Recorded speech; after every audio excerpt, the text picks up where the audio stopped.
Well, let's begin what's trending. Candidates of the leading political parties are campaigning vigorously in the lead up to the February 25th presidential election. On Monday, the People's Democratic Party's flag bearer, Atiku Abubakar, took his campaign to Sokoto, where he sympathized with the people of the state over bandits' activities resulting to many deaths, and promised to end insecurity and boost the country's economy if he becomes president. We intend to put more boots on the ground, equip our men, and also work with the state government to see who will have state police. This will definitely bring about law and order so that our economy can begin to pick, particularly agriculture. Sokoto being a bastion of agricultural economy. Well, the Labour Party's presidential candidate, Peter Obi, took his campaign to Atiku's home state of Adamawa, where he promised to build a new Nigeria if elected president. He also assured Nigerians that he will do everything possible to fight insecurity. All the country have done in the past 20 years is to manufacture poverty, to manufacture insecurity, to ensure that people are unemployed.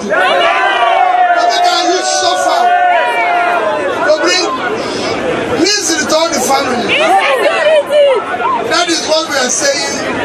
It has come to an end. Well, Bola Ahmed Tinubu, the presidential candidate of the All Progressives Congress, took his campaign to Peter Obi's home state of Anambra, dressed in the traditional Ishiagu regalia, and was welcomed by a large crowd and masquerades. Tinubu at the rally said Obi, the state's former governor, lives in Lagos because he is guilty of not developing his home state and is a danger to those who will fall for his misrule. He urged the people of Anambra not to vote for him because he is incapable of keeping a promise. I'm not afraid of anybody. And I don't worry.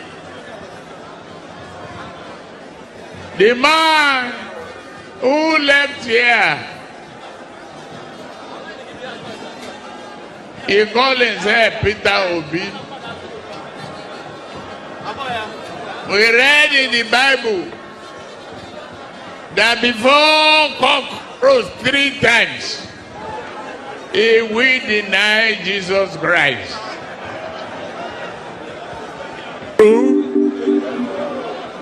He denied.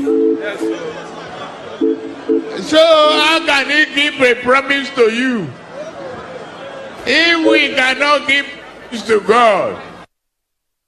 Well, social media was awash with reactions on Tuesday after the APC flag bearer, Bola Ahmed Tinubu, at the party's presidential campaign rally in Calabar, the Cross River State capital, slammed the President Muhammadu Buhari-led government over the depreciation of the nation's currency. Well, according to Tinubu, when the government took over, the Naira-dollar exchange rate was about 200 Naira to a dollar, but has depreciated to about 800 Naira to the dollar on the parallel market. Let's take a listen before we take some reactions. Don't let them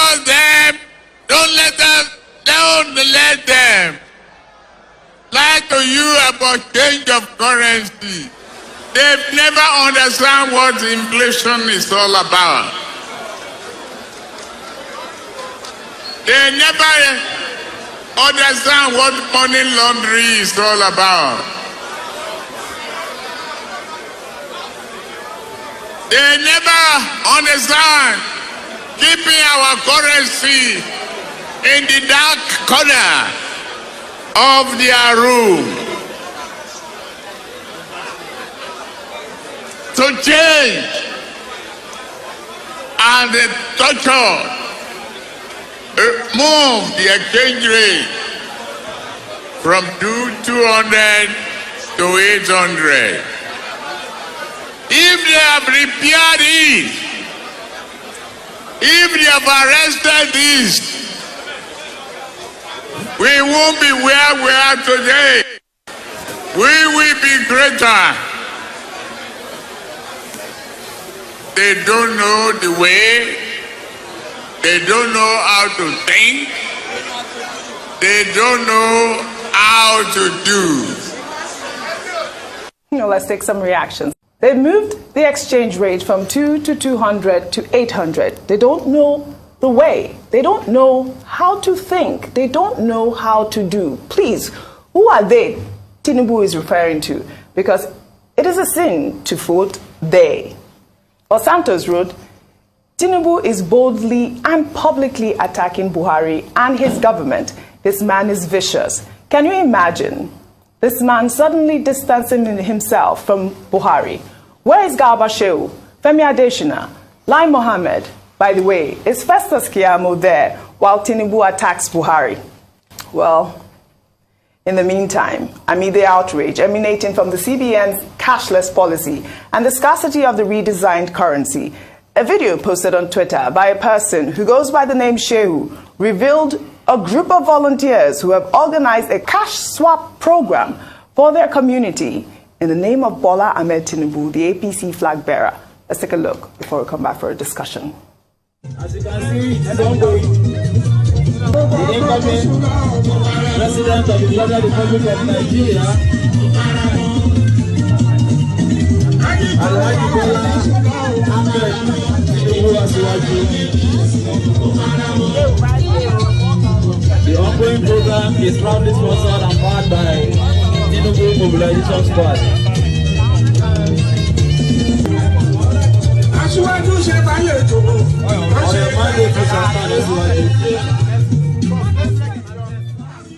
There are so many things to discuss here, Dr. Abate. I would like for you to start with this particular video. Isn't this a crime?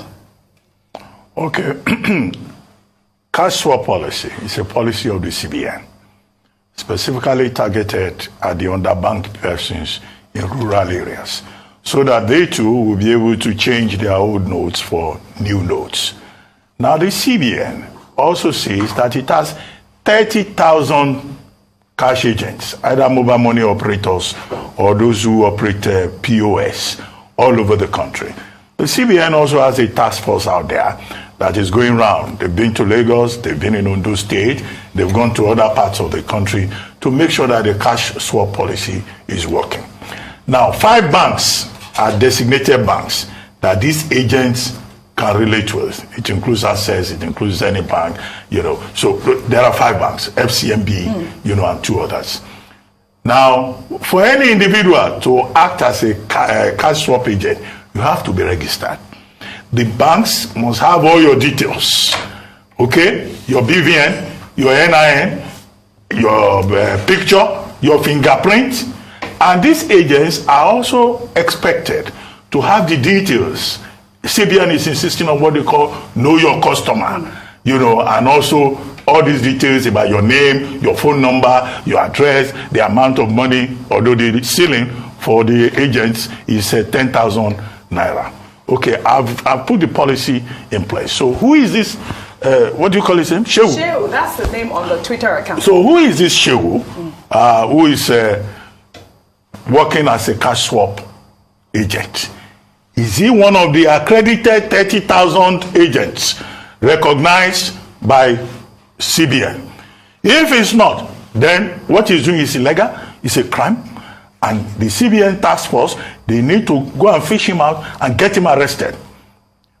More so, as if he's not a cash swap agent, not following the guidelines, then of course what he is doing is that he's saying that those people who are collecting money from him, they promise to vote for the presidential candidate of the APC, yes. And that's an offense.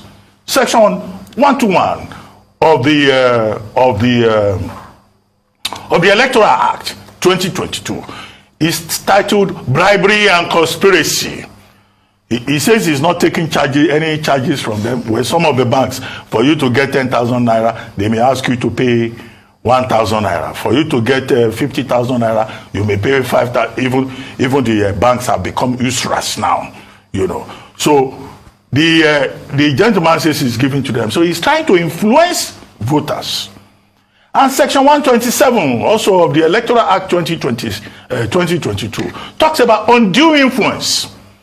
He's taking down their names. He's wearing the logo of a particular candidate, and he's giving them money and collecting new notes. So the whole purpose looks like vote buying. Absolutely. Which is an offense under the law. Absolutely. And I keep saying here that part of the problem we have with the concerns expressed about bribery and conspiracy, violation of the Electoral Act, about undue influence, is that the INEC itself is overstretched.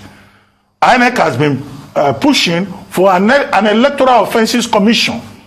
The bill is still there in the National Assembly because INEC says it cannot be working on logistics and trying to deliver credible election and at the same time be chasing people around. So where are the security agencies? I thought they said they have a series of meetings. I'm sure at those meetings they drank coffee at the expense of Nigerian people, and yet they are not doing their work. So that this doesn't become a source of encouragement for other political parties. What does it take for another person to wear the logo of PDP and begin to give out money to Nigerians? No, the cash swap policy is meant to be an organized initiative of the central bank. If it is being violated, the CBN has a right to go after those who are doing so. It's not just the Electoral Act they are violating. The money is also probably in the process violating Section 21 of the CBN Act, which does not allow you to abuse the Naira, either for political reasons or for selfish reasons. Now, you brought the video of the campaign by the PDP candidate in Sokoto. Okay, I saw all over the social media, people were saying, oh, mammoth crowd, massive crowd.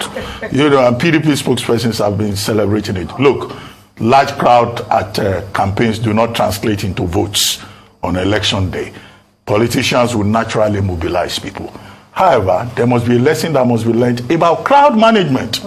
At that Sokoto rally, the crowd is understandable. That's the home of Governor Tambuwa. Yeah. You know, who is leading the campaign for the party, he and Governor Udome Emmanuel. So, I mean, you expect that he will do a great job in his own home state as DG of the campaign. However, there was a problem after that rally. There was a stampede at the gate, and one woman died. One woman died. Our colleague, not just one woman, Aji Aishat Mena, former president of NAWOJ, chairman of NAWOJ, that's the National Association of Women Journalists, of Sokoto chapter. She fell down, she was rushed to the hospital, she couldn't make it, just because there was a stampede at the end of the exercise. So we want to appeal to the political parties. In these 23 days remaining before we have the presidential election, they have to pay attention to crowd management so that people will not be dying anyhow because some people want to realize their ambition. For Adamawa, where the Labour Party presidential candidate and his running mate went to campaign, the big issue in that particular case is that the gubernatorial candidate and other candidates of the Labour Party in that state refused to show up. And their complaint was that the party has not been carrying them along. That, if it is true, as reported, that would be a major minus for, you know, the Labour Party. And then from there, we saw in Anambra the candidate of the APC, and he was attacking Peter Obi, whom he described as Mr. Stingy. Anyway, in any case, we said verbal violence, verbal abuse, politicians should stay away from all of that, and they should try to keep the higher ground. And it's not only Asiwaju Bola Ahmed Tinubu that is criticizing day. I think on television this morning, even Governor Nasir El-Rufai, you know, said more or less the same thing about fuel scarcity, about policy, redesign policy, and the fact that he believes that there are fifth columnists in the presidential villa who are working against the party and who do not want the APC to win. So it looks like it's not only the PDP that they have division, there is also serious division in the APC. Absolutely, Dr. Abati. I'd like to take that video of Nasir El-Rufai. He spoke on live television where he said that, you know, powers in Aso Rock are against Tinubu. I believe that there are elements in the villa that want us to lose the elections because they didn't get their way. They had their candidate. Their candidate didn't win the primaries. And I think they are still trying to get us to lose the elections. And they are hiding behind the president's desire to do what he thinks is right. Rufai, over to you. At first, Mr. Tinubu and what he said as regards 200 naira to 800 naira was totally correct. And I'm happy that Mr. Tinubu himself has also confirmed that those they brought in 2015 cannot think. They don't know anything about inflation. And it's not me, his words here. And I'm happy they've sounded it out, because I keep asking, when you want to campaign, you campaign on the record of the predecessor. And it is obvious that Mr. Tinubu has come out to say that the record of, what is it called, the incumbent is not good enough. So those things are facts. And it's good, he says, no matter how much they try to spin it in the coming days, it is good, he says it. But I also like to advise, it's not time for him to keep up with these abuses. You know, we've had a little bit too much of all this abuse. Please, it's time we stop it. The infighting in the Labour Party is a sad one, because this is not the first time it's going to happen. It also happened in Port Harcourt.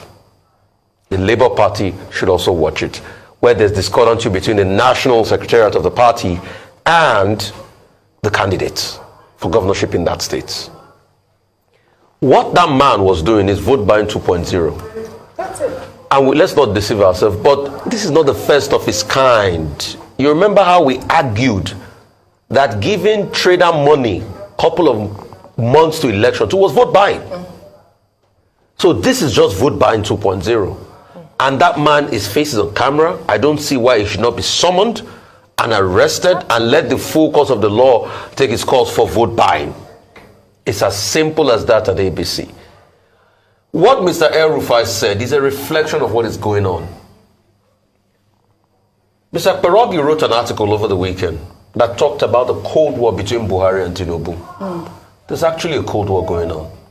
That's what it appears to be. You can feel it from the body language. Absolutely. And based on that article, Mr. El-Rufai has been able to confirm today that actually some people in Buhari's cabinet don't want Tinubu to go there. That's why I say it's going to be a month of breakfast. Absolutely. Happy I'd like watching. Ayo to speak quickly. I just very quickly on the agents. Even if he were an agent of the CBN, no one has the right to compel Nigerians to vote for a particular candidate on the promise of offering a service, not to talk of access to our national currency. I hope, like Rufai has mentioned, his face is on TV. Yes. That INEC could show, and CBN would use him as an example and as a strong message to others as a deterrent. We cannot flagrantly continue to disregard the laid down laws. Thank you very much, for your Ojileka. great analysis, as always. Well, that's all.